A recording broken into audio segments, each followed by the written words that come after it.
Hello students, welcome again to my channel maths with Pooja. और आज का हमारा टॉपिक है आज 22/12 को हो चुके अपने कक्षा 10वीं के सेट 3 के मैथ्स के क्वेश्चन पेपर का कंप्लीट सॉल्यूशन यहाँ मैं कराने जा रही हूँ आपको। तो ये आपका सेट का क्वेश्चन पेपर आज आपने सॉल्व किया होगा अपने स्कूल में एग्ज़ाम टाइम में, तो हम उसको अब यहाँ पर सॉल्व करते हैं। आप टैली करना। ये कुछ इंस्ट्रक्शंस आपको दी गई हैं। ऑल क्वेश्चंस आर कंपलसरी, सभी प्रश्न अनिवार्य हैं। Question number 1 to 9 carry 1 mark each. 1 से 9 तक 1 अंक के प्रश्न हैं। 10 से 12 तक 2 अंक के प्रश्न हैं। और हमारा जो लास्ट प्रश्न संख्या 13 थी वो 5 अंक का है, जिसमें हमें एक इंटरनल चॉइस भी मिली हुई है। तो अब हम इन पेपर को सॉल्व करते हैं। उससे पहले मैं आपको कहना चाहूँगी कि अगर आपको मेरे लेक्चर समझ आते हैं तो चैनल को ज़रूर से ज़रूर सब्सक्राइब करें, बेल आइकन को प्रेस करके रखें ताकि मैं जल्दी से जो भी वीडियो डालूँ तो उसका लिंक सबसे पहले आपको मिल जाए और ज़्यादा से ज़्यादा स्टूडेंट्स को आप शेयर करें। तो देखते हैं बेटा, प्रश्न नंबर 1। यदि टेंजेंट ए बराबर है 4/3 है तो साइन ए बराबर है, 4 ऑप्शन है, क्या होगा? If tangent A is equal to 4/3 then sine A will be. तो ये क्योंकि एक एक नंबर के क्वेश्चन हैं तो हमें इन पर ज़्यादा टाइम तो लगाना नहीं है, थोड़ा सा तो हमें समझना पड़ेगा। टेंजेंट ए 4/3 है, तो अगर हम रफली मैं आपको फटाफट से समझाऊँ तो टेंजेंट हमारा क्या होता है? टेंजेंट हमारा होता है लंब बटे आधार, परपेंडिकुलर बाय बेस। तो अगर ये एंगल को मैं ए ले रही हूँ, रफली देखो, रफली थोड़ा सा तो बनाना पड़ेगा ना, तो ये तो हमारा परपेंडिकुलर है, तो ये तो 4 है, बेस 3 है, तो ये कितना आ जाएगा? मेन काम होगा अब हमारा हाइपोटेन्यूज निकालना। तो पाइथागोरस थ्योरम से मैं आपको समझाने के लिए लंबा कर रही हूँ। आप जब एग्जाम में करोगे तो AC आपका कितना आएगा? Perpendicular square plus base square का अंडर रूट पाइथागोरस से, तो 4 स्क्वेयर प्लस 3 स्क्वेयर का अंडर रूट 16 प्लस 9 कितना आ जाएगा? 25 और 25 का अंडर रूट 5। तो आपकी जो AC की वैल्यू है, जो हाइपोटेन्यूज की वैल्यू है, वो 5 आ जाएगी। और जब ट्रायंगल की तीनों साइड्स हमें पता लग जाती है तो we can find any value. तो हमें क्या निकालना है बेटा जी? साइन ए निकालना है। तो साइन ए हम सबको पता है क्या होता है? परपेंडिकुलर बाय हाइपोटेन्यूज, ठीक है ना। तो परपेंडिकुलर कितना है हमारा? 4, हाइपोटेन्यूज कितना है? 5। तो हमारा आंसर आ जाएगा 4/5, जो कि राइट ऑप्शन है हमारा ऑप्शन नंबर बी। तो जो हमारा ऑप्शन नंबर बी है 4/5, वो हमारा क्या आ जाता है? आंसर आ जाता है। ये जितनी जल्दी आप कैलकुलेशन, क्योंकि आपके पास देखो टाइम लिमिट भी है 60 मिनट्स, तो वो आपको देखना था कि कैसे आपने किया है आगे के लिए भी, क्योंकि अभी इन्हीं में से आपके क्वेश्चंस फाइनल एग्जाम में आएंगे। आपके जितने भी सेट होते हैं, अगर आप उन सभी क्वेश्चन पेपर्स को अच्छे से कर लेते हो तो फाइनल एग्जाम में पास होने में आपको कोई प्रॉब्लम नहीं होगी। तो टेंजेंट ए 4/3 था। जिन बच्चों को वर्बल कैलकुलेशन आती है वो तो समझ गए कि परपेंडिकुलर 4 है, बेस 3 है, तो 100% ये 5 आएगा। हाइपोटेन्यूज कितना आएगा? 5 आएगा। और साइन क्या होता है? परपेंडिकुलर बाय हाइपोटेन्यूज, तो 4/5 आ गया। तो बहुत ही आसान सा क्वेश्चन था। अब हम चलते हैं नेक्स्ट पर, question number 2। 1 minus tangent square 45 divided by 1 plus tangent square 45। ठीक है भाई। तो 1 minus tangent square 45 degree, 1 plus tangent square 45 degree. Tangent 45 degree कितना होता है? 1 होता है। तो ये इसको मैं लिख सकती हूँ 1 माइनस टेंजेंट 45 डिग्री का स्क्वेयर। इसे मैं लिख सकती हूँ 1 प्लस टेंजेंट 45 डिग्री का स्क्वेयर। और बेटा जी ये हम सबको पता है कि टेंजेंट 45 1 होता है, तो ये हो गया 1 माइनस 1 का होल स्क्वेयर बाय 1 प्लस 1 का होल स्क्वेयर। 1 का होल स्क्वेयर 1 हो जाएगा, 1 प्लस यहाँ भी 1 हो जाएगा, 1 में से 1 गया 0, 1 प्लस 1 2, 0 को 2 से डिवाइड करिएगा तो आपका आंसर 0 आ जाएगा। तो सेकंड क्वेश्चन का जो राइट आंसर है वो आपका क्या आ जाता है? डी ऑप्शन आ जाता है 0। फर्स्ट का हमारा जो राइट ऑप्शन था वो बी था। तो आप अपना मिलाते चलें कि आप क्या करके आए हो अपने एग्जाम में। Now we will proceed to question number 3।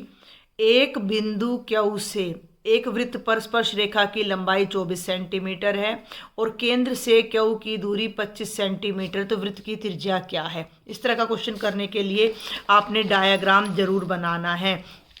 I read the statement in English also. From a point Q, the length of tangent to a circle is 24 centimetre. देखो भाई ये सर्कल है, ये एक वृत्त है, ये एक पॉइंट है Q और यहाँ से इस पर ये एक स्पर्श रेखा डाली गई, टेंजेंट कह लें या स्पर्श रेखा कह लें, एक ही बात है, जिसकी लंबाई कोई नाम इन्होंने नहीं दिया है, तो मैं इस पॉइंट को पी नाम दे देती हूँ। तो इस पी क्यू की लंबाई 24 सेंटीमीटर है and the distance of Q from the centre is 25 centimetre. केंद्र से क्यू की दूरी 25 सेंटीमीटर है। ये आपका सेंटर है ओ। यहाँ से जो ये डिस्टेंस है बेटा, ये कितनी है, ओ क्यू 25 सेंटीमीटर है। Find the radius of the circle, वृत्त की त्रिज्या कितनी है। अब ये देखो भाई, ये केंद्र है, पी परिधि पर एक पॉइंट है सरकमफ्रेंस पर, तो ओ पी हमारी क्या है, त्रिज्या है। ओपी हमारी क्या है, त्रिज्या है। बहुत आसान सा क्वेश्चन है, हम सबको पता है कि स्पर्श रेखा से जाने वाली त्रिज्या वहाँ पर लंब होती है। The radius is perpendicular to the tangent at the point of contact. ठीक है भाई, मैं दोनों लैंग्वेज में कोशिश कर रही हूँ आपको समझा सकूँ। तो जो ट्रायंगल ओ पी क्यू है वो राइट एंगल ट्रायंगल बन गया। पी एंगल 90 है, तो 90 के बिल्कुल सामने ओ क्यू आपका क्या हो जाएगा, हाइपोटेन्यूज। तो hypotenuse square is equal to base square plus perpendicular square. एक नंबर का क्वेश्चन है, तो ये सारा मैं डिटेल नहीं लिखूंगी यहाँ। तो हाइपोटेन्यूज का मतलब हो गया बच्चे ओ क्यू का स्क्वायर, परपेंडिकुलर आप किसी को भी ले लो, इसको ले लो, पी क्यू का स्क्वायर, और ये हो गया ओ पी का स्क्वायर। ओ क्यू की वैल्यू हमें पता है कितनी है, 25। पी क्यू की वैल्यू हमें पता है कितनी है, 24 का स्क्वायर, और ये हो गया आर का स्क्वायर। 25 का स्क्वायर होता है 625, 24 का होता है 576। लेट मी कंफर्म, हाँ बिल्कुल सही यही होता है, प्लस आर स्क्वायर। आर की वैल्यू यानी रेडियस हमने निकालना है, तो इसको लेफ्ट में ले आओ भैया आप। तो ये हो गया 625 माइनस 576 आर स्क्वायर। 15 में से 6 गए 9, 11 में से 7 गए 4, 49 आ गया। स्क्वायर हटाने के लिए दोनों तरफ अंडर रूट कर दिया, 49 का अंडर रूट 7 होता है। तो आर की वैल्यू कितनी हो जाती है, 7 सेंटीमीटर। तो हमारे थर्ड क्वेश्चन का जो राइट ऑप्शन है वो ए है, 7 सेंटीमीटर। ठीक है भाई, तो ये थे हमारे 3 क्वेश्चन, एक एक मार्क्स के। आगे बढ़ते हैं भाई, अब हम क्वेश्चन नंबर 4 पर। 5 सेंटीमीटर त्रिज्या वाले वृत्त के बिंदु P पर स्पर्श रेखा पी क्यू केंद्र O से होकर जाने वाली एक रेखा को बिंदु Q पर इस प्रकार मिलती है कि ओ क्यू बराबर 12 सेंटीमीटर है। तो पी क्यू की लंबाई कितनी है, ये एनसीईआरटी में से ही आपके क्वेश्चन आए हुए हैं। A tangent P Q at a point P of a circle of radius 5 centimetre. ध्यान दें भाई, 5 सेंटीमीटर त्रिज्या वाले वृत्त, ठीक है, ये एक वृत्त बना लिया जिसकी त्रिज्या 5 है। के बिंदु P पर, इसका कोई बिंदु P ले लिया हमने, इस पर से कोई स्पर्श रेखा जा रही है, स्पर्श रेखा पी क्यू है। केंद्र O से होकर जाने वाली एक रेखा को क्यू पर मिलती है। ठीक है, ये केंद्र है, यहाँ से एक लाइन जा रही है और ये स्पर्श रेखा इनको यहाँ क्यू पर मिलती है। अंडरस्टैंड, 5 सेंटीमीटर, ये जो त्रिज्या है भाई ये कितनी है, 5 centimetre. Radius is 5। A tangent P Q at a point P of circle of radius 5 centimetre meets a line through the centre at a point Q such that O से Q तक कितना है, 12 सेंटीमीटर है। P Q find करना है।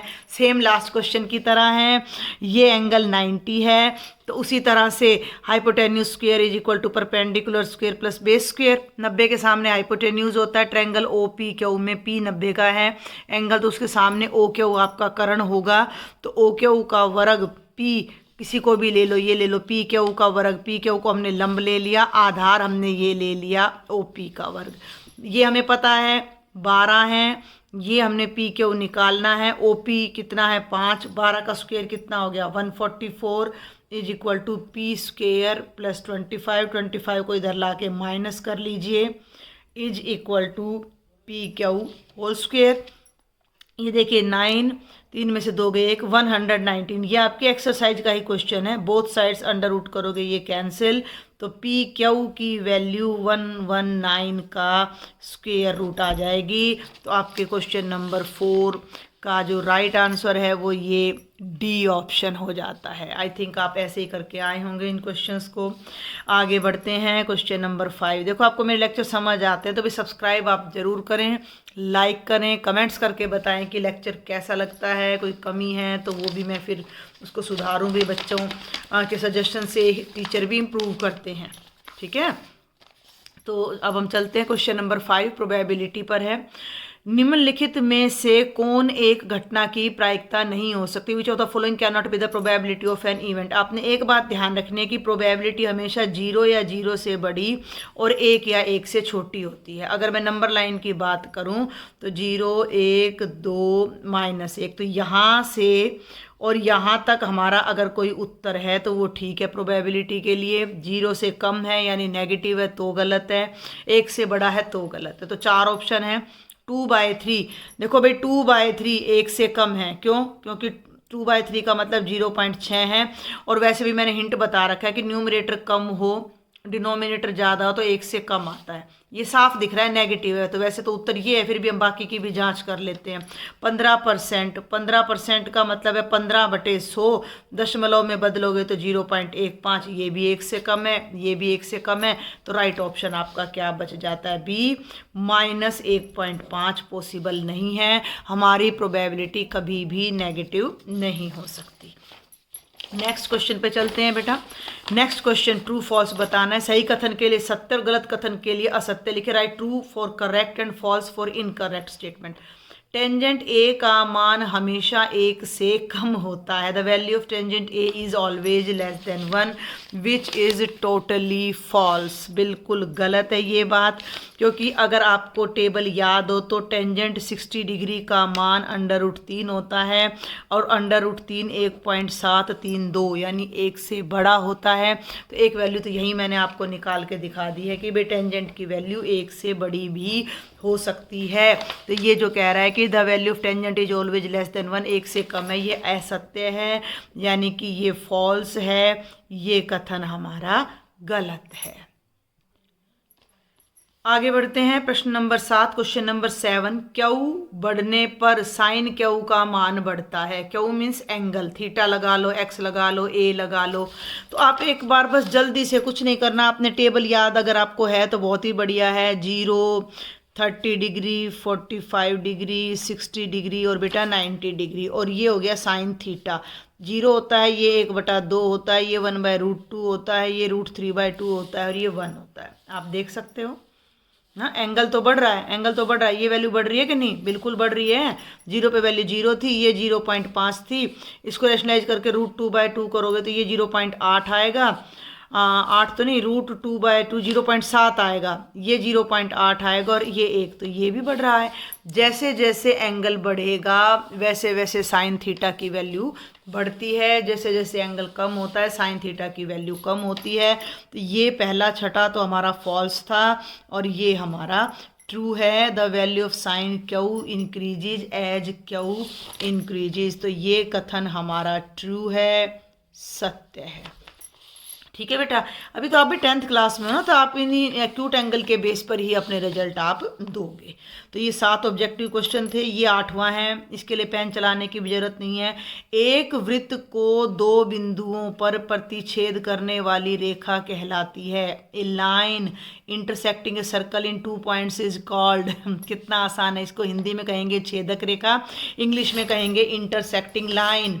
ठीक है भाई, छेदक रेखा या इंटरसेक्टिंग लाइन। ये सर्कल है, ये लाइन इसको कट करके जा रही है, तो ये लाइन क्योंकि इसको 2 जगह कट कर रही है तो इसे हम हिंदी में छेदक रेखा कह देते हैं और इंग्लिश में हम इसको इंटरसेक्टिंग लाइन कह देते हैं।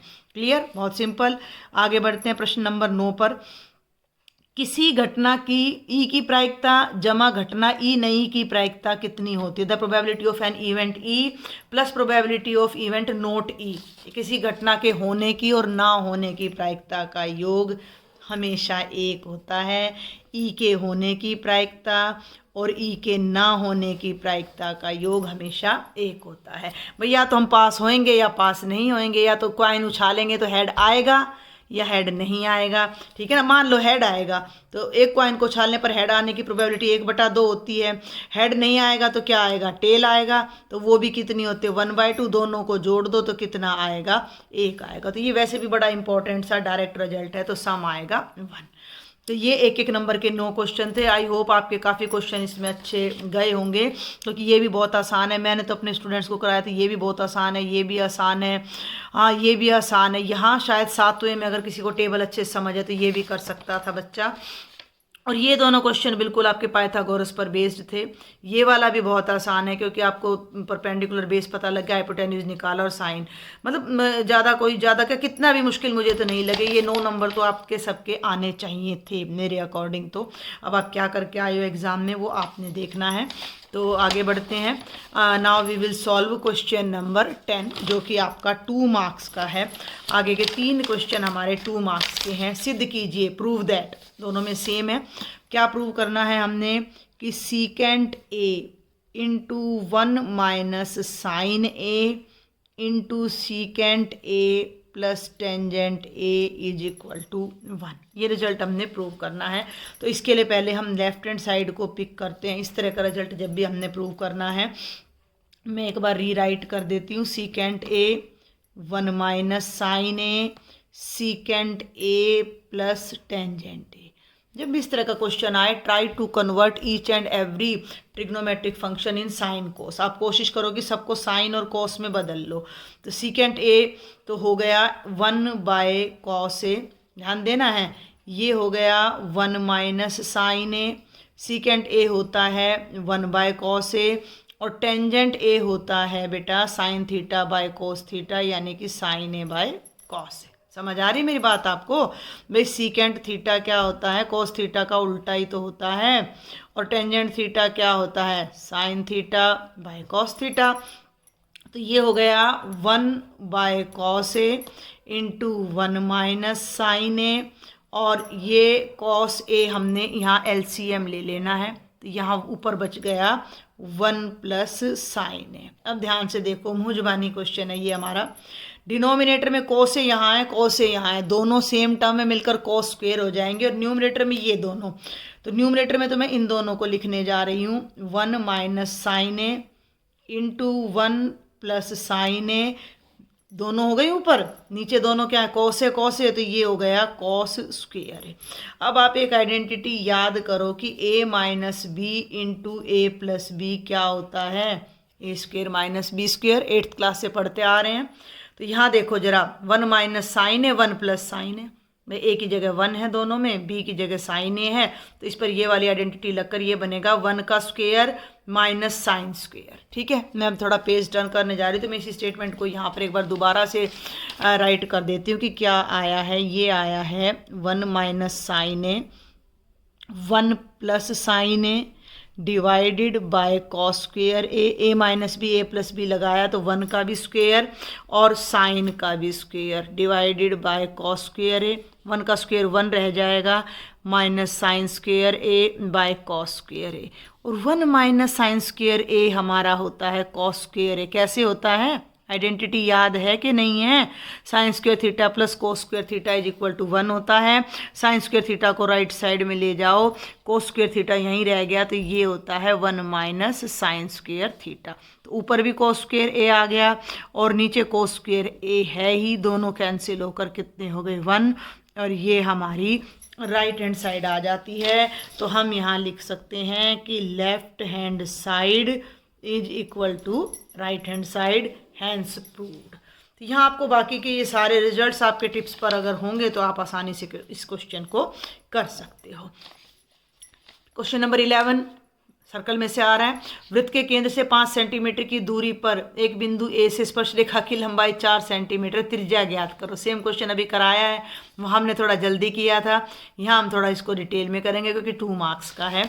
तो ये वृत्त है भाई, ठीक है, ये वृत्त का केंद्र है। केंद्र से 5 सेंटीमीटर की दूरी पर, केंद्र को ओ नाम दे दिया, यहाँ से 5 सेंटीमीटर की दूरी पर एक बिंदु ए है, यानी ओ और ए के बीच में 5 सेंटीमीटर की दूरी है। ए से स्पर्श रेखा की लंबाई 4 सेंटीमीटर है। ए से ये स्पर्श रेखा डल गई भाई यहाँ ओ ए पी, इसकी लंबाई 4 सेंटीमीटर है। वृत्त की त्रिज्या ज्ञात कीजिए। ओ पी वृत्त की त्रिज्या है जो हमने ज्ञात करनी है। इस पेपर में ये 3rd क्वेश्चन है इस टाइप का। आप ये देखो भाई, मैं फिर से एक बार दिखाना चाहूँगी। इसमें देखो सेम यही क्वेश्चन है, 25 24 त्रिज्या ज्ञात करनी है। ठीक है ना। यहाँ त्रिज्या पता था, ये पता था, स्पर्श रेखा की लंबाई ज्ञात करनी थी। अब वही क्वेश्चन घूम फिर कर हमारा फिर आ जाता है। इंग्लिश में रीड कर देती हूँ मैं। The length of tangent from a point A at a distance of 5 centimetre from the centre of the circle is 4 centimetre. Find the radius of the circle. तो हमने मान लिया कि माना ओ केंद्र का वृत्त है, ओ वृत्त का केंद्र है, मान लिया ओ वृत्त का केंद्र है। तो ओ ए हमारा कितना हो गया 5 सेंटीमीटर। ए पी की लंबाई कितनी है 4 सेंटीमीटर। और जो वृत्त की त्रिज्या है ओ पी वो हमने मान ली कितनी है 8 सेंटीमीटर। अब ये यहाँ पर लंब है, ये बात आपने बतानी, क्योंकि ओ पी लंब है ए पी पर। क्यों लंब है? क्योंकि स्पर्श रेखा से जाने वाली त्रिज्या स्पर्श रेखा पर लंब होती है। तो इसका मतलब त्रिभुज ए ओ पी, त्रिभुज ए ओ पी कैसा त्रिभुज हो गया? एक समकोण त्रिभुज है। और एक समकोण त्रिभुज है तो अब आप यहाँ पर क्या लगाइएगा? अब आप यहाँ लगाइएगा पाइथागोरस प्रमेय से। क्या आ जाएगा? कर्ण का वर्ग बराबर है आधार का वर्ग जमा लंब का वर्ग। कर्ण 90 के सामने कर्ण, तो बेटा जी ओ ए का वर्ग, आधार आप इसको ले लो ओ पी का वर्ग, और लंब इसको ले लो ए पी का वर्ग। ओ ए 5 का स्क्वायर, ओ पी त्रिज्या है आर का स्क्वायर, ए पी 4 का स्क्वायर। इतना आसान, वही चीज़ 1 नंबर में दे दी, वही चीज़ 2 में दे दी, 5 नंबर तो यहीं से बना दिए इसने। 25 बराबर है आर स्क्वायर जमा 16, 16 को लेफ्ट में ले आओ तो बेटा ये हो गया 25 घटा 16, 25 में से 16 गए 9, 9 बराबर है आर स्क्वायर, आर स्क्वायर का अंडर रूट बराबर है 9 का अंडर रूट, और आर 9 का अंडर रूट कितना होता है 3, तो त्रिज्या हमारी कितनी आ जाएगी 3 सेंटीमीटर आ जाएगी। तो ये हमारा क्वेश्चन नंबर 11 है। क्वेश्चन नंबर 12 हमारा प्रायिकता पर है। एक बैग में 3 लाल गेंदे और 5 काली गेंदें हैं। बैग से यादृच्छिक रूप से एक गेंद निकाली जाती है। क्या संभावना है कि निकाली गई गेंद लाल है और लाल नहीं है? ए bag contains 3 red balls and 5 black balls. A ball is drawn at random from the bag. What is the probability that the ball drawn is red ball? Number 1, number 2, not a red ball. बहुत simple. आप क्या लिखेंगे? सबसे पहले कुल गेंदें कितनी है भाई? ध्यान दे लो, 3 और 5 8 हैं। इसको आपने लिखना है 3 लाल और प्लस 5 ब्लैक यानी कि काली। हो गया। अब ये कह रहा है कि एक गेंद निकाली जाती है, एक गेंद निकाली जाती है, तो आप इसको मान लो, माना ई बराबर है लाल गेंद आने की घटना, माना ई बराबर है लाल गेंद आने की घटना। ठीक है ना, इससे हमारा थोड़ा छोटा पड़ जाता है। तो ई मान लिया, अब हमने गेंद निकाली है एक बार, क्योंकि एक गेंद यादृच्छा निकाली जाती है, ये बात आपने लिखनी है, क्योंकि एक गेंद यादृच्छा निकाली जाती है। तो ई हमने मान लिया लाल गेंद आने की घटना। तो ई के पक्ष में परिणाम, ये छोटा तरीके से करा रही हूँ मैं, ई के पक्ष में परिणाम, ई के पक्ष में का मतलब लाल गेंद आने के पक्ष में परिणाम। लाल गेंद कितनी है? 3 है। कुल गेंदें कितनी हैं? आपकी 8 हैं। तो लाल गेंद की प्रायिकता नंबर 1, लाल, आप इसको देखो दोनों तरीके से कर सकते हो, मुझे नहीं पता आपके टीचर ने कैसे कराया, मैं इसी तरह कराती हूँ, मैंने लेक्चर भी इसका बनाया हुआ है। लाल गेंद की प्रायिकता ऐसे लिख लो, या इसी को आप लिख लो प्रायिकता ई की, क्योंकि ई हमने किसको कहा है? लाल गेंद आने की घटना को। तो उसकी प्रायिकता क्या हो जाएगी? ई के पक्ष में परिणाम बटे में कुल परिणाम कह दो या कुल गेंदें कह दो। तो 3 लाल गेंद और कुल 8 गेंद हैं, तो लाल गेंद की प्रायिकता हो गई 3/8। अगला प्रश्न है कि लाल गेंद ना हो। तो अभी इसी पेपर में क्वेश्चन नंबर 9 में आपने देखा है कि किसी घटना के घटने की और ना घटने की प्रायिकता का जोड़ 1 होता है। तो हम यहाँ पर साफ लिख सकते हैं कि ई बार, माना ई बार बराबर है लाल गेंद ना आना। देखो लाल गेंद नहीं आ रही, इसका मतलब काली आ रही है। काली कितनी है? 5 है, तो 5/8 हो गया। अदरवाइज ऐसे भी कर सकते हो कि P ऑफ ई जमा पी ऑफ ई बार 1 होगा, यानी ई के घटने की और ई के ना घटने की प्रायिकता का जोड़ 1 है। ई की प्रायिकता है 3/8, ई बार हमने अभी निकालना है तो इसको तो यहीं रख लो, सिंपल अलजेब्रा। ई बार 1 माइनस इसको उधर ले जाओ 3/8, 8 एलसीएम 8 माइनस 3 और ये हो जाएगा 5/8। तो लाल गेंद आने की प्रायिकता 3/8, लाल गेंद ना आने की प्रायिकता 5/8। आप इसको और तरीके से भी कर सकते हो जैसे आपके टीचर ने बताया हो, जो भी लैंग्वेज हो, बट पूरा कंक्लूजन आप देंगे। तो अब हमारा लास्ट क्वेश्चन नंबर 13 रह जाता है, जिसके हमारे 2 पार्ट्स हैं, तो दोनों ही मैं आपको समझाऊंगी। एक टावर जमीन पर लंबवत खड़ा है, जमीन पर एक बिंदु से जो टावर के पैर से 15 मीटर दूर है। टावर के शीर्ष का उन्नयन कोण 60 डिग्री पाया जाता है। टावर की ऊंचाई की गणना करो। मैं यहाँ रफली इसको समझा रही हूँ। टावर खड़ा है जमीन पर, ये टावर है जमीन पे खड़ा हो गया। जमीन पर एक बिंदु से, ये एक मान लो टावर का नाम है ए बी, ठीक है, टावर का नाम है ए बी। जमीन पे एक बिंदु सी है से जो कि टावर के पैर से 15 मीटर दूर है, यानी ए और सी के बीच में जो दूरी है वो 15 मीटर है। टावर के शीर्ष का उन्नयन कोण 60 डिग्री पाया जाता है। यहाँ से जब हम टावर की चोटी को देखते हैं, बी से सी से बी को देखते हैं, उन्नयन यानी यहाँ खड़े होकर ऊपर की तरफ देख रहे हैं, तो ये वाला एंगल 60 डिग्री पाया गया है। तो टावर की ऊंचाई की गणना करें। बहुत आसान प्रश्न है। ए tower stands vertically on the ground, खड़ा है, from a point on the ground, ground पर एक पॉइंट है जिसे हमने सी नाम दे दिया, which is 15 metre away from the foot of the tower. ये टावर है, ये टावर का फुट कहाँ होता है, नीचे होता है, तो यहाँ से इस सी की दूरी 15 मीटर है। The angle of elevation of the top of the tower is found to be 60 degree.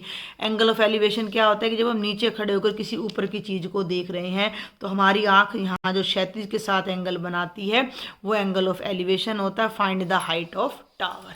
तो अब आपको यहाँ 2-4 बातें लिखनी है क्योंकि ये 5 नंबर का प्रश्न है। तो यहाँ मैं लिख रही हूँ, माना ए बी एक टावर है, माना ए बी एक टावर है और ए बी की ऊंचाई हमने मान ली h मीटर है। ठीक है भाई, हमारा आधा काम यहाँ हल्का हो जाता है, बार बार हमें ए बी नहीं लिखना पड़ेगा। और बिंदु सी से ए की दूरी 15 मीटर है। बिंदु सी ए से 15 मीटर दूर है, यानी कि ए सी कितना हो गया 15 metre. Angle A C B कितना दे रखा है 60 डिग्री। इससे ज़्यादा कुछ है ही नहीं लिखने के लिए। भाई एक टावर खड़ा है ज़मीन पर, तो हमने ए बी को टावर मान लिया। ज़मीन पर एक बिंदु ले लिया, वो बिंदु मैंने क्या ले लिया, बिंदु सी ए से 15 मीटर दूर है, लिख दिया। टावर के शीर्ष का उन्नयन कोण 60 डिग्री है, तो सी से हमने ये एंगल बता दिया। अब हमने टावर की ऊंचाई बतानी है। अब ये एक राइट एंगल ट्रायंगल है, पाइथागोरस नहीं लगेगा। पाइथागोरस तब लगता है जब हम 2 साइड्स हमें पता हों। अब हमें यहाँ परपेंडिकुलर निकालना है और बेस पता है, तो हम यहाँ पर क्या लगाएंगे, कौन सी ट्रिग्नोमेट्रिक फंक्शन लगाएंगे। तो समकोण त्रिभुज ए बी सी में लंब निकालना है, आधार पता है, तो लंब बटा आधार क्या होता है, टेंजेंट। ठीक है, तो टेंजेंट सी क्या हो जाएगा, ए बी बटे ए सी। आप यहाँ लिख भी सकते हो क्योंकि टेंजेंट थीटा होता है परपेंडिकुलर बाय बेस, ये कारण में आप यहाँ लिख सकते हो।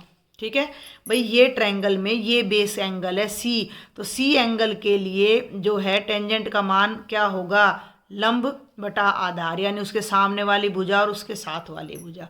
अब जो जो आपको पता है वो रखते जाओ। टेंजेंट सी का मतलब 60 डिग्री, ए बी का मतलब h, ए सी का मतलब 15। टेंजेंट 60 का मतलब होता है √3 बराबर है h बटे 15। आर पर गुणा कर दो तो ये हो जाएगा 15√3 इज इक्वल टू h। तो जो हमारी टावर की ऊंचाई है वो 15√3 मीटर आ जाएगी। ये बात मैं इधर ही लिख देती हूँ। अतः टावर की ऊंचाई कितनी हो गई, 15√3 मीटर। वैसे तो ये क्वेश्चन यहीं पर एंड हो जाता है, लेकिन आप इसको चाहो, आपको दे रखा हो तो आप इसको 1.732 लगा के भी लिख सकते हो। 15 दूनी 30, 15 3 45 और 3 48, 4 15 7 135, 105 और 4 109, 10 15 एकम 15 और 10 25, तो 25.980 मीटर भी आपकी हाइट इसकी हो सकती है। मैं यही सजेशन दूंगी कि आप इसको यहीं पर छोड़ दें। तो बहुत सिंपल सरल क्वेश्चन इन्होंने 5 नंबर में दिया हुआ है। और ये है बेटा हमारे इस सेट 3 के पेपर का लास्ट क्वेश्चन, जो कि चॉइस में था। मेरे अकॉर्डिंग तो आप ज़्यादातर बच्चों ने यही वाला क्वेश्चन अटैम्प्ट किया होगा, क्योंकि मुझे तो ये इजी लगा आपके नज़र से, मेरे लिए तो दोनों बराबर है। तो ये क्वेश्चन का सेकंड पार्ट क्या है, और पार्ट क्या है कि सिद्ध कीजिए कि वृत्त के व्यास के सिरों पर, सिद्ध कीजिए कि, मैं एक बार स्टेटमेंट लिख लेती हूँ। ये कहता है सिद्ध कीजिए कि वृत्त के व्यास, एक वृत्त है, ठीक है, एक सर्कल है हमारा, और ये उसका व्यास है। तो उसके दोनों सिरों पर अगर हमने ये 2 स्पर्श रेखाएं खींची हैं L और M, तो ये दोनों हमने समानांतर दिखानी है। Prove that the tangents drawn at the ends of a diameter of a circle are parallel, कि किसी सर्कल के डायामीटर के दोनों एंड्स पर अगर हम टेंजेंट ड्रॉ करें तो वो पैरेलल होंगे। तो ये एज ए थ्योरम अब हम इसको प्रूव करने जा रहे हैं। तो सबसे पहले तो आप क्या लिखिएगा, दिया है एक डायग्राम, तो सबसे पहले तो आप एक डायग्राम जरूर बनाया करो भाई। और एक वृत्त है तो उसका कोई केंद्र भी होगा, जरूर लिख दिया करो। दिया है ओ केंद्र के वृत्त में ए बी व्यास है, ए बी व्यास है। कहाँ है ए बी, नहीं है ना, ये बना दिया हमने, ए बी व्यास है।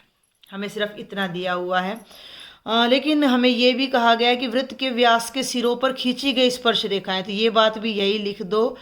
तथा एल व एम, शॉर्ट में नाम दे रही हूँ मैं, क्रमशः ए व बी बिंदुओं पर खींची गई स्पर्श रेखाएं हैं। ए व बी बिंदुओं पर खींची गई स्पर्श रेखाएं हैं। और अब आप इन्हें यहाँ से खींच दीजिए।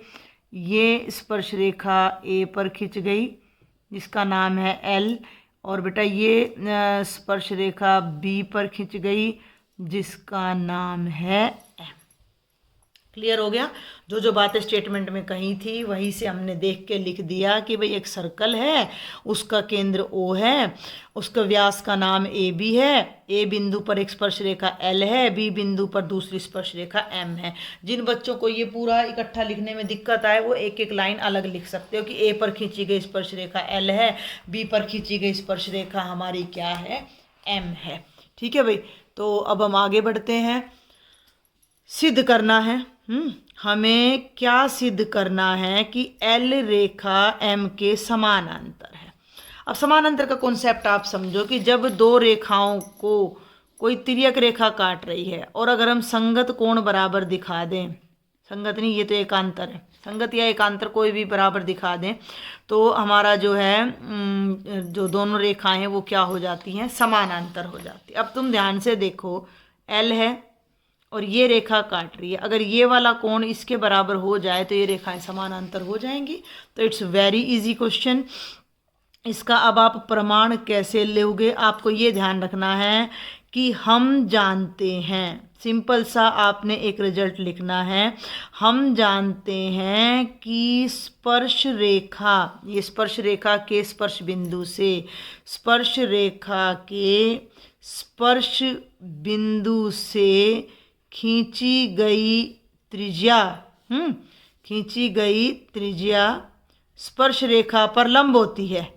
ठीक है, स्पर्श रेखा पर क्या होती है, लंब होती है। ये बात आपको ध्यान रखनी है कि स्पर्श रेखा के स्पर्श बिंदु से खींची गई त्रिज्या स्पर्श रेखा पर लंब होती है। तो इसका क्या मतलब है, इसका मतलब है कि ए पर जो स्पर्श रेखा एल खींची है वो ओ ए पर लंब है, तो एल रेखा लंब है ओ ए पर। ठीक है, तो हम कह सकते हैं कि ये वाला जो एंगल है ये कितना है, 90 डिग्री है। इसका मतलब एंगल, आप इसको 1 नाम दे दो, एंगल 1 कितना हो गया, 90 डिग्री। इसी प्रकार इंग्लिश में आप लिखोगे सिमिलरली। यहाँ आप इंग्लिश में लिखना चाहो तो आप लिख सकते हो कि we know that the tangent, नहीं आप लिखो radius, radius at the radius from tangent, radius at the touching point of tangent is perpendicular to the tangent. ठीक है भाई, radius drawn from the touching point of tangent is perpendicular to the tangent. इसी प्रकार जो M रेखा है वो भी ओबी पर लंब है, एम रेखा लंब है ओबी पर, ये एम रेखा है तो ये ओबी पर लंब है, तो ये एंगल 90 है तो ये भी 90 आएगा, तो हम इसको 90 ले लेते हैं। तो इसका मतलब एंगल 2 कितना हो गया, 90 डिग्री। अब एक बात को आप समझने की कोशिश करो कि दो रेखाएं चाहे समानांतर हों चाहे ना हो, जब भी कोई तिर्यक रेखा काटती है तो ये कोण हमेशा एकांतर कहलाते हैं। अगर ये बराबर हो जाएं तो रेखाएं समानांतर हो जाती हैं, अगर ये बराबर ना हो तो रेखाएं असमानांतर हो जाती हैं। तो यहाँ हम देखते हैं लेकिन कोण 1 व कोण 2 कैसे कोण है, एकांतर कोण है। कैसे कोण है, एकांतर कोण है, और साथ में ये दोनों बराबर भी आ रहे हैं, कोण 1 और कोण 2 कितने के आ रहे हैं, 90 डिग्री के, दोनों बराबर आ रहे हैं, दो एकांतर कोण बराबर आ रहे हैं। तो इसका सीधा सा मतलब क्या है कि एल रेखा किसके समानांतर है, एम के इति सिद्धम हैंस प्रूव्ड। हम इसको हिंदी में लिखें तो भैया ऐसे भी लिख देते हैं, इति सिद्धम। ठीक है, कोई बिल्कुल भी मुश्किल क्वेश्चन नहीं था ये, इससे आसान पेपर मैंने नहीं देखा, इससे आसान हो भी नहीं सकता आपके लिए कोई पेपर। ये स्पर्श रेखा है, ये त्रिज्या है, तो ये एंगल भी 90 है और ये भी ऐसे, ये स्पर्श रेखा है ओबी त्रिज्या है तो ये एंगल भी 90 और ये भी। हमने क्या किया, इन दोनों, वैसे आप यहाँ से भी ले सकते थे, ये 90 है ये 90 है तो ये दोनों का जोड़ हो गया 180। तो तिर्यक रेखा के एक और के कोणों का जोड़ 180 हो तो ये दोनों रेखाएं समानांतर होती है। आपने किसी ढंग से भी उस रिजल्ट को यूज़ करना है। भाई ये दोनों एकांतर कोण है तो ये बराबर हो गए, तो भी ये रेखाएं क्या हो गई, समानांतर। तो ये आपके आज हो चुके सेट 3 का कंप्लीट सॉल्यूशन है। आप टैली करें, डाउट्स के लिए मुझे कमेंट बॉक्स में लिखें, मेरा व्हाट्सएप ग्रुप ज्वाइन करें, उसमें भी आप मुझसे पर्सनली अपनी प्रॉब्लम शेयर कर सकते हैं। Don't forget to like and subscribe and share. Thank you students.